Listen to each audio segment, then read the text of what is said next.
할렐루야. 오늘 수요예배 말씀은 고린도 후서 1장 3절에서부터 11절을 중심으로 고난의 목적을 깨닫는 은혜라는 제목으로 함께 은혜의 시간이 되기를 축복합니다.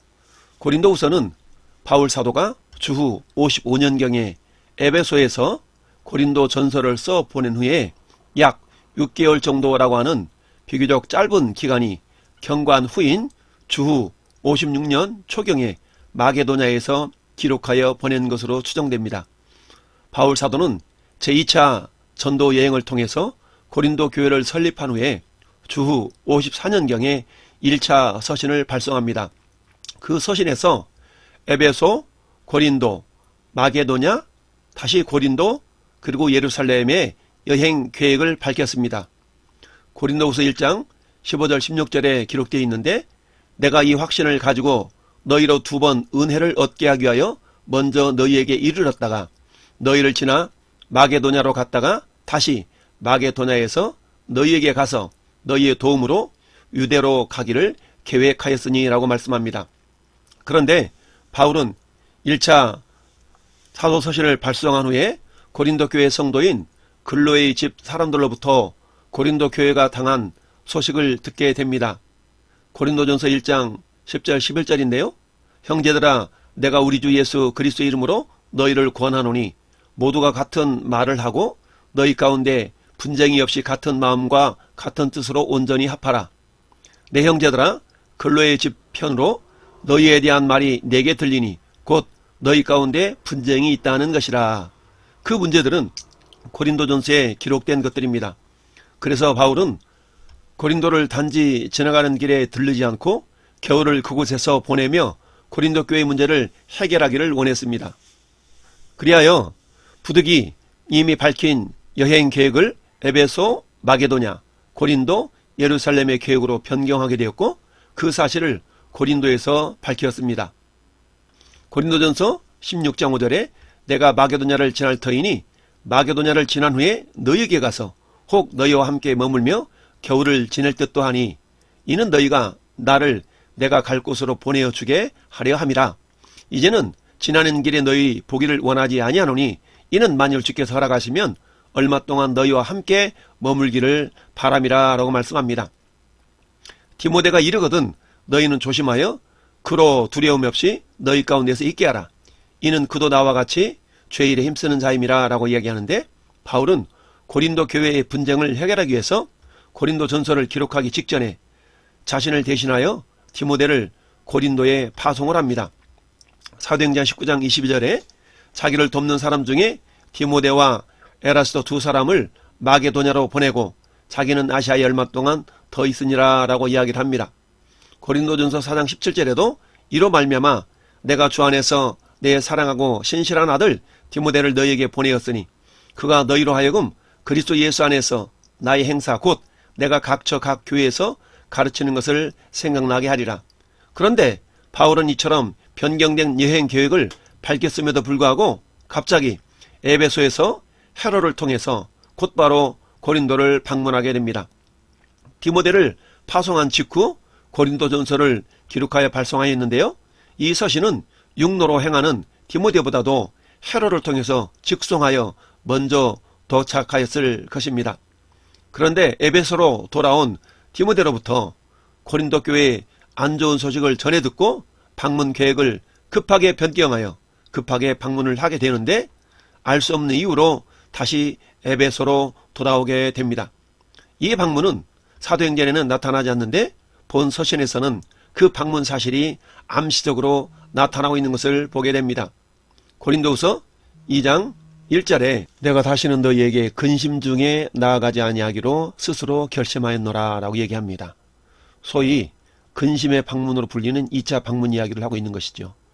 바울이 이처럼 애초의 계획을 변경하여 갑작스럽게 고린도 교회를 방문한 것은 더 이상 지체해서는 안 될 만큼 고린도 교회의 상황이 악화되었기 때문입니다.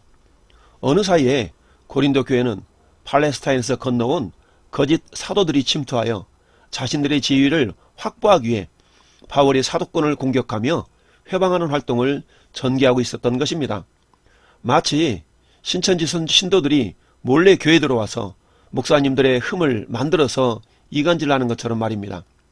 그런데 두 번째 바울의 방문이 그다지 환영을 받지를 못합니다. 심지어 성도들의 배척을 받기까지 합니다.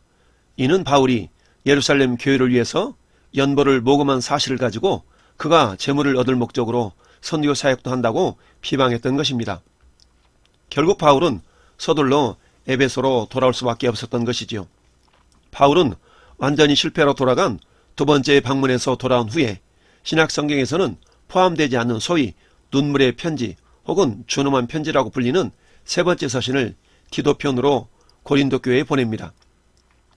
고린도서 2장 4절에 내가 마음에 큰 눌림과 걱정이 있어 많은 눈물로 너희에게 썼노니 이는 너희로 근심하게 하려 한 것이 아니라 오직 내가 너희를 향하여 넘치는 사랑이 있음을 너희로 알게 하려 함이니라 라고 말씀하고 있습니다. 이후 바울은 에베소를 떠나 마게도냐로 향했습니다. 바울은 본래 드로아에서 디도와 만나기로 약속을 했었습니다. 고린도후서 2장 13절에 내가 내 형제 디도를 만나지 못하므로 내 심령이 편치 못하여 그들을 작별하고 마게도냐로 갔노라 라고 얘기합니다. 그러나 바울은 드로아에서 디도를 만나지 못하였는데 그리하여서 드로아에서 복음의 문이 열렸음에도 불구하고 드로아 사역을 포기하고 마게도냐로 가야만 했습니다.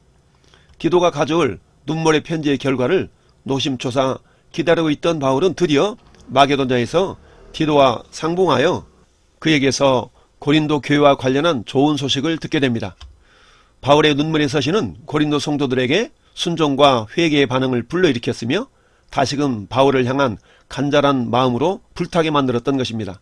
이 소식을 접한 바울은 큰 위로와 기쁨을 얻게 되었던 것입니다. 고린도 후서는 바로 이러한 시점에서 기록이 되었습니다. 고린도 교회와의 관계가 완전히 깨어지는 것이 아닌가 하는 두려움이 해소되었고 위기를 넘긴 후에 안도감과 위로를 느끼며 바울은 세 번째 고린도 방문을 계획하면서 본 고린도 후서를 마게도냐에서 기록한 것입니다. 이 고린도 후서를 기록하여 디도편에 발송을 하였던 것이죠. 고린도후서 8장 16절에 너희를 위하여 같은 간절함을 디도의 마음에도 주시는 하나님께 감사하노니 그가 권함을 받고 더욱 간절함으로 자원하여 너희에게 나아갔고 라고 말씀하고 있죠. 그런데 바울 사도는 고린도 교회에 세 번째 방문을 앞두고 반드시 다루어야 할 두 가지가 남아 있었습니다. 그것은 먼저 고린도 성도들이 예루살렘 교회를 위한 연보 문제였습니다. 두 번째는 여전히 고린도 교회에 남아있는 거짓 교사들의 문제였습니다. 구제 헌금과 관련하여서 당시 고린도 교회는 예루살렘 교회의 가난한 성도들을 위해서 구제 헌금을 1년 전에 시작하였으나 그 진척이 지지부진한 가운데 있었던 것이죠. 그래서 바울은 자신이 세 번째로 고린도를 방문하기 전에 구제 연보를 온전하게 해줄 것을 권면합니다.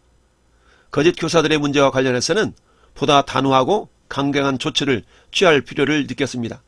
당시 전체 교회로서의 고린도 성도들은 바울과 화해한 상태였으나 바울을 대적하는 데 앞장섰으며 고린도 교회에서 지도자적 위치를 확보하기 위해 스스로 사도라 칭하고 바울의 사도권을 공격한 거짓 교사들을 그대로 방치하고 있었던 것입니다. 고린도서 11장 3절에 뱀이 그 간계로 하와를 미혹한 것 같이 너희 마음이 그리스도를 향하는 진실함과 깨끗함에서 떠나 부패할까 두려워하노라. 만일 누가 가서 우리가 전파하지 아니한 다른 예수를 전파하거나 혹은 너희가 받지 아니한 다른 영을 받게 하거나 혹은 너희가 받지 아니한 다른 복음을 받게 할 때에는 너희가 잘 용납하는구나. 나는 지극히 크다는 사도들보다 부족한 것이 조금도 없는 줄로 생각하노라. 그런 사람들은 거짓 사도요 속에는 일꾼이니 자기를 그리스도의 사도로 가장하는 자들이라 라고 책망을 합니다. 바울은 자신의 사도적 권위를 적극적으로 주장함으로써 이 문제에 대처를 합니다. 바울은 부득이한 자랑을 통해서 거짓 사도들과 자신의 차이점을 극명하게 대조하여 이를 통해서 거짓 사도들의 정체를 폭로하고 있는 것입니다. 그리고 제3차 방문 시에는 사도적 권위에 입각하여 거짓 사도들을 비롯한 여전히 불복종하는 대적자들에 대해서 엄격한 권징 조치를 취할 것을 경고하고 있는 것이죠. 자, 오늘 본문은 이러한 전체적인 맥락에서 도입부에 해당되는 말씀입니다. 우리가 3절 말씀을 같이 한번 읽어보시겠습니다. 찬송하리로다. 그는 우리 주 예수 그리스도의 하나님이시요 자비의 아버지시요 모든 위로의 하나님이시며 라고 말씀하는데, 이 3절에서는 우리 하나님 아버지는 자상한 자비의 아버지이신 것을 나타내 보이고 있습니다. 바울은 고린도 교회의 문제로 인하여 심한 마음의 고난을 겪었습니다. 고린도 교회에 복음을 전하기까지의 고난이 생각났던 것입니다. 8절에 보면 바울은 당시 견디기 힘든 환난을 통과한 것으로 여겨집니다. 그런데 지금은 하나님을 자비의 아버지라고 부르고 있습니다. 실로 우리 하나님께서는 자기를 믿고 의지하는 성도에게 자비의 아버지가 되십니다. 이사야 54장 7절은 내가 잠시 너희를 버렸으나 큰 긍휼로 너를 모을 것이요 내가 넘치는 진노로 내 얼굴을 잠시 내게서 가렸으나 영원한 자비로 너를 긍휼히 여기리라 내 구속자 여호와께서 말씀하셨느니라 라고 말씀합니다. 두 번째, 우리 4절을 같이 읽습니다. 우리의 모든 환난 중에서 우리를 이루어서 우리로 하여금 하나님께 받는 위로로서 모든 환난 중에 있는 자들을 능히 위로하게 하시는 이시로다 라고 말씀합니다. 이 4절 말씀에서는 성도들에게 환난이 없지 않다라는 것을 말씀합니다. 환난을 견뎌낸 자만이 진정으로 환난당한 자를 위로할 수가 있습니다. 고난받는 자를 위로하는 것은 참으로 복된 것입니다. 주님이 하시는 일을 대신하는 일이기 때문입니다. 고난을 통과한 모든 사람이 위로자가 되는 것은 아닙니다. 이는 고난에 대한 우리의 자세가 건강해야만 합니다. 즉 우리는 고난이 그리 무의미한 것이 아니라 다른 사람을 위로할 수 있는 조건, 즉 주님의 일을 대신하는 조건을 갖추는 일인 줄로 알고 고난에 처하게 되더라도 슬퍼하거나 낙심할 것이 아니라 도리어 기쁨을 갖고 인내하며 주님을 의지하는 신앙으로 극복해야 할 것입니다. 왕성의 모든 성도들이 고난 앞 이와 같은 자세로 임하시기를 축복합니다. 사도 베드로는 베드로전서 4장 12절에 이렇게 말씀합니다. 사랑하는 자들아 너희를 연단하려고는 불시험을 이상한 일 당하는 것 같이 이상히 여기지 말고 오히려 너희가 그리스도의 고난에 참여하는 것으로 즐거워하라. 이는 그의 영광을 나타나실 때에 너희로 즐거워하고 기뻐하게 하려 함이라 라고 말씀합니다. 5절을 같이 한번 합독하시겠습니다. 그리스도의 고난이 우리에게 넘친 것 같이 우리가 받는 위로도 그리스도로 말미암아 넘치는도다 라고 말씀합니다. 여기서 그리스도의 고난은 예수께서 직접 당하신 고난을 말씀합니다. 그런데 여기서 그리스도와의 그의 복음으로 말미암아 성도들이 세상에서 당하는 고난을 지칭하는 말로 사용되었습니다. 바울이 이렇게 성도의 고난을 그리스도의 고난으로 묘사한 것은 그리스도와 성도는 하나로 연합되어 있고 또 그로 인해 성도는 필연적으로 그리스도의 고난에 동참할 수밖에 없기 때문입니다. 주님은 고난받는 성도를 지키며 위로하시는 분입니다. 금신상에 절하지 않아서 고난을 당한 다니엘의 세 친구를 한번 생각해 보십시오. 그들은 온갖 사회적 압박 속에서도 믿음을 지키다가 풀무불에 들어가게 되었습니다. 그것은 죽음을 앞둔 큰 고난이었습니다. 그런데 주님은 풀무불 가운데서도 그들과 함께 하심으로 더욱 큰 주님의 역사를 경험하게 하시고 믿음을 견고히 세워주셨습니다. 이사야 49장 13절에 이렇게 말씀합니다. 하늘이여 노래하라, 땅이여 기뻐하라, 산들이여 즐거이 노래하라. 여호와께서 그의 백성을 위로하셨은즉 그의 고난당한 자를 긍휼히 여기실 것임이라 라고 말씀합니다. 같이 한번 또한 8절 9절을 읽어보시겠습니다. 형제들아, 우리가 아시아에서 당한 환난을 너희가 모르기를 원하지 아니하노니 힘에 겹도록 심한 고난을 당하여 살 소망까지 끊어지고 우리는 우리 자신이 사형 선고를 받은 줄로 알았나니 이는 우리로 자기를 의지하지 말고 오직 죽은 자를 살리시는 하나님만 의지하게 하심이라 라고 말씀하고 있습니다. 여기서 우리는 고난에 대한 바울의 생각과 태도를 엿볼 수가 있습니다. 바울의 고백에 의하면 그는 실로 견디기 어려운 고난을 당했습니다. 살 소망까지 완전히 사라진 극한 상황에 몰려 있었습니다. 보통 신앙인이라면 어땠을까요?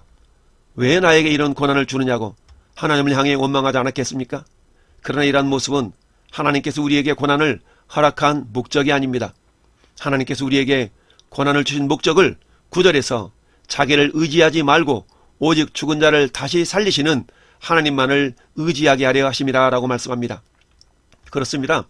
성도에게 주어지는 극한 상황은 오직 성도로 하여금 주님만을 의지하는 법을 배우도록 하기 위해서 이렇듯 하나님께서 만드신 학교인 것입니다. 광야 40년 동안의 이스라엘 백성들을 한번 생각해 보시기를 바랍니다. 그들은 극한 상황이 있었습니다. 먹을 것과 물이 없고 독사와 전갈과 한낮의 뜨거운 태양과 밤의 추위 그리고 다른 민족이 그들을 위협하고 있었습니다. 언제라도 죽음이 그들에게 들어닥칠 수 있는 상황이었던 것이죠. 그런데 하나님은 이 광야 생활을 허락하신 이유를 신명기 8장에서 이렇게 말씀하고 있습니다. 신명기 8장 2절 3절에 내 하나님 여호와께서 이 40년 동안 내게 광야길을 걷게 하신 것을 기억하라. 이는 너를 낮추시며 너를 시험하사 내 마음이 어떠한지 그 명령을 지키는지 지키지 않는지 알게 하심이라.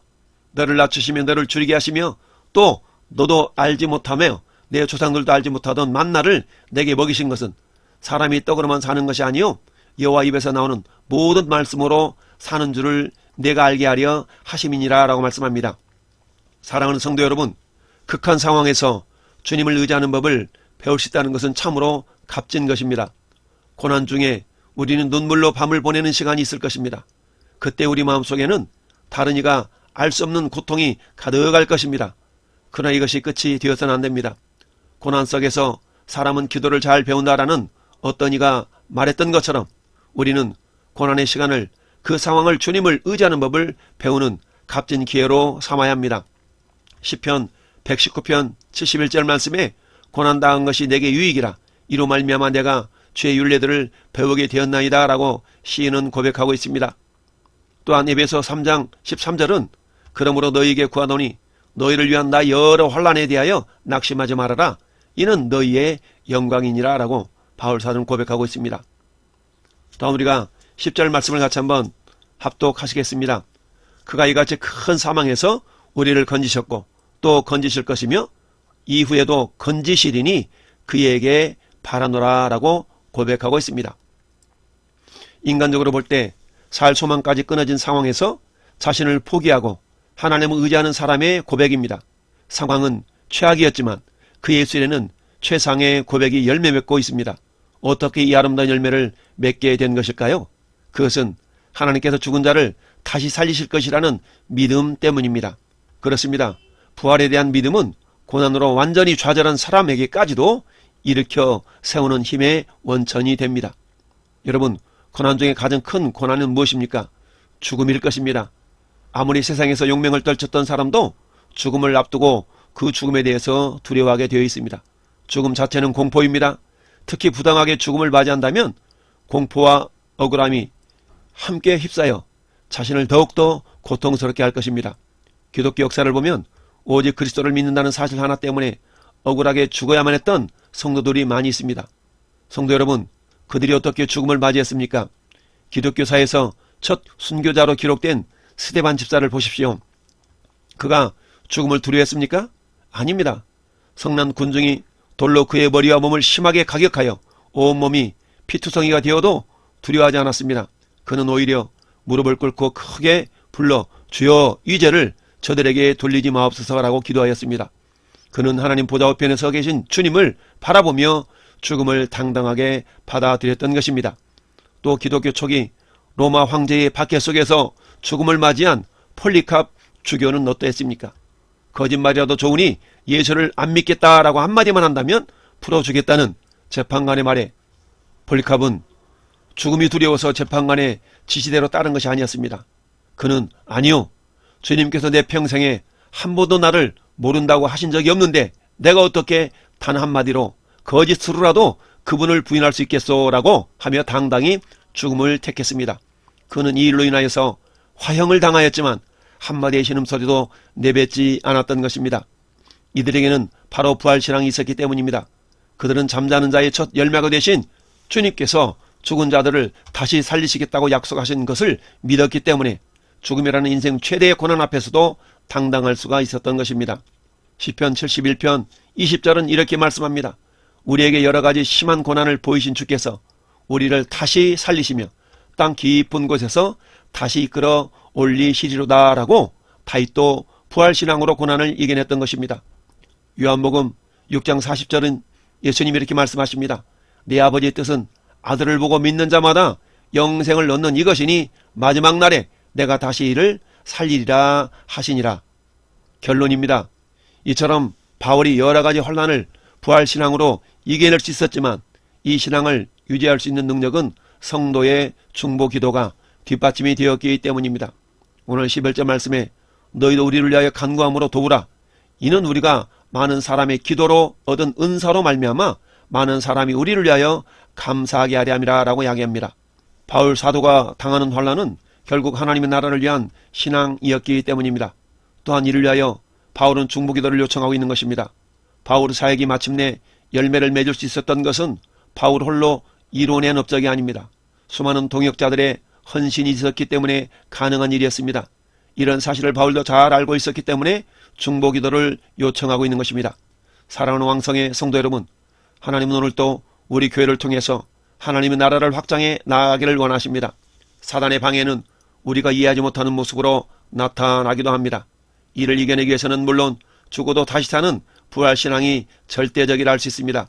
그러나 그 신앙을 유지해 나가기 위해서는 교회 공동체의 기도가 절대적으로 필요한 것입니다. 왜냐하면 하나님의 나라는 함께 지어져 가기 때문입니다. 에베소서 2장 22절 말씀에 너희도 성령 안에서 하나님의 거하실 처소가 되기 위하여 그리스도 예수 안에서 함께 지어져 가느니라 라고 말씀합니다. 이번 한 주간 합심 기도 주간입니다. 한 번 더 깨어서 하나님 나라를 위하여 중보 기도할 때에 하나님이 더하시는 은혜가 넘치게 됩니다. 마태복음 6장 33절 그런즉 너희는 먼저 그의 나라와 그의 의를 구하라. 그리하면 이 모든 것을 너희에게 더하시리라. 사도 바울은 로마 교회에게도 중보 기도할 것을 요청하는데 로마서 15장 30절에 형제들아 내가 우리 주 예수 그리스도와 성령의 사랑으로 말미암아 너희를 권하노니 너희 기도에 나와 힘을 같이하여 나를 위하여 하나님께 빌어주라 라고 기도 요청을 하고 있습니다. 또한 에베소 교회를 향해서도 에베소서 6장 19절에 또 나를 위하여 구할 것은 내게 말씀을 주사 나로 입을 열어 복음의 비밀을 담대히 알리게 하옵소서 할 것이라 라고 얘기합니다. 히브리서 13장 18절에도 우리를 위하여 기도하라. 우리가 모든 일에 선하게 행하려 함으로 우리에게 선한 양심이 있는 줄을 확신하노니 라고 고백하고 있습니다. 그렇습니다. 사랑하는 성도 여러분, 우리가 부활신앙을 가지고 환난을 이겨낼 수 있지만 그러나 반드시 기도가 뒷받침이 될 때에 넉넉히 이기는 자가 되어집니다. 한 주간 동안도 우리가 함께 합심하여 기도하고 중보 기도함으로 함께 이겨내 나갈 수 있는 믿음의 주인공들이 될 수 있기를 예수님의 이름으로 축원을 드립니다. 아멘. 이제는 우리 구주 예수 그리스도의 은혜와 아버지 하나님의 크신 사랑하심과 오늘도 우리 안에서 부활의 신앙으로 힘주시는 성령님의 내주 교통하심이 우리에게 허락하신 고난이 우연이 아니라 하나님의 귀한 동역자들로 빚어가는 과정임을 깨닫고 부활 신앙으로 승리하기를 소망하는 모든 성도들 머리 위에와 이 나라의 민족 위에 영원토록 함께 있을지어다. 아멘.